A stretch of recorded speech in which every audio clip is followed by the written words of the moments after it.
Hello everyone, আজকে বাড়িতে কিভাবে ঝরঝরে বাসন্তী পোলাও বানানো যায় তারই রেসিপি শেয়ার করব। তার জন্য আমি এখানে এই যে ছোট গ্লাসের 1 গ্লাস চাল নিয়েছি। চালটা আমি খুব ভালো করে ধুয়ে একটা ছাঁকনির মধ্যে জলটা ঝরতে আর রেখে দিয়েছিলাম। এখন এই যে দেখুন খুব ভালো করে জলটাও ঝরে গেছে আর চালটাও একটু শুকনো শুকনো হয়ে গেছে। এখন তার মধ্যে বড় চামচের 1 চামচ ঘি, 1 চামচ আদা বাটা, হাফ চামচের মতো লবণ আর হাফ চামচ হলুদ গুঁড়ো খুব ভালো করে চালটার মধ্যে মাখিয়ে নেব।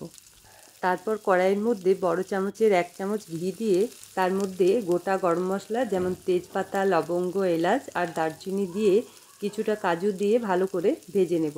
কাজুটার রঙটা একটু পাল্টে গেলেই একটু কিশমিশ দেব।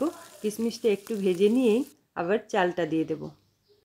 চালটা হালকা আঁচে 5 মিনিটের মতো ভালো করে ভাজবো।